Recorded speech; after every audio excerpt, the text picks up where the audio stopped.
You have nothing to pay for. You love your son. You're strong for him. I am tired of being strong.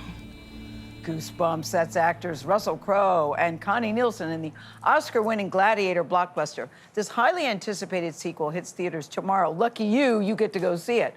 We're celebrating Gladiator Week all week here on CBS Mornings. Are you not entertained? All week we're talking with actors and director Ridley Scott's Gladiator II. Nielsen again plays Lucilla, the daughter of the revered late Emperor Marcus Aurelius. In the sequel, she learns that her long-lost son, that's Lucius, is still alive and fighting as a gladiator. I love when he picks up the sand. She turns to her Roman general husband, played by Pedro Pascal, to help him survive. He would be lost to me for what I did. But he lives. The third day of the games is tomorrow. Most fighters won't survive. The case is, you must help him. Help him? Yes. I failed him then. I know I did. I cannot fail him now.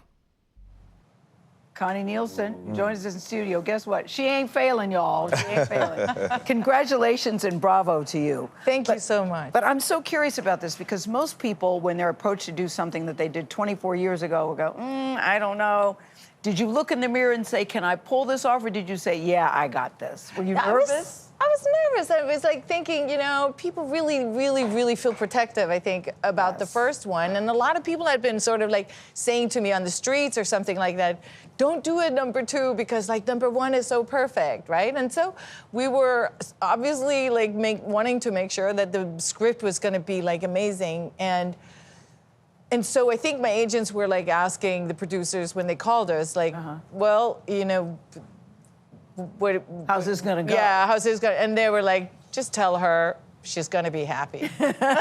You said that you were actually grateful, though, to revisit an older and wiser Lucilla. Tell us why. I get it. Tell us. Well, I mean, I just think that, you know, I played that as a young woman, right? And it was like incredible to get the opportunity to show or to go through this story of what happened to this almost half a lifetime at the time of a woman, you know, what happened to her, and to get to tell that story and to get to show, like, what is this mature Lucilla like? Yeah. Who has she grown into? Yeah. We talked a few weeks ago, you and Paul and Denzel, and I talked about you as a younger actor, and you said, well, when I was younger, I would come to the set not just with my talent, but also some opinions.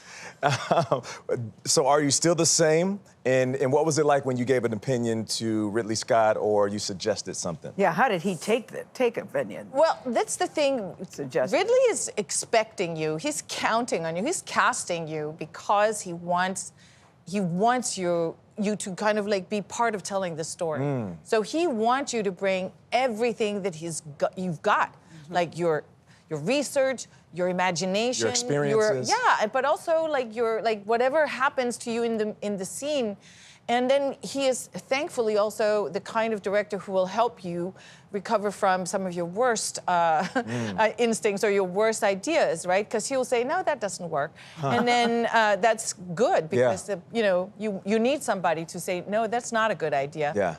But he is also like so welcoming, and he makes you feel like there's a lot of space for you creatively. So he's very collaborative. That's nice, considering the talents and the stature that he has, that he's open to taking all that in. I think he actually takes quite pleasure in the more opinionated types of actors. Yes. There's such great tension and great chemistry between you and Pedro Pascal, and also Paul Mescal, your son who plays Lucius, your son in the film. There's tension in that first meeting. You haven't seen him for many years. He's back now as a gladiator. You're worried. You feel guilt. You feel shame.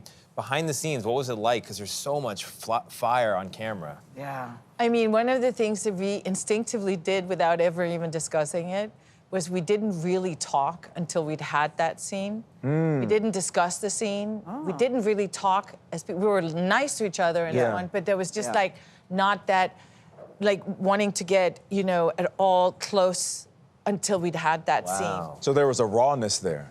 we wanted to make sure, like, I'm coming from one narrative, right? I'm coming from a mother who has made the ultimate sacrifice to give up her relationship with her son to save his life, right? And that's would like cost her like a heartache for the past 20 years. But that's her narrative. Yeah. He was a 10-year-old boy. Yeah. For him, the narrative is, how could you? Yeah. How could you abandon me? How Right. could you leave me? Fair question. We've had such a great week here, and it still continues with Gladiator Week. And I know you all have been making the rounds. I'm so excited for people to see this movie. What are you Yes. most excited for people to see when they go to the I think, first of all, I'm excited for them to, like, the story has amazing plot points, Yes, right? yes, It yes. really does. It really is just like Yes. masterful storytelling. Well written. Yep.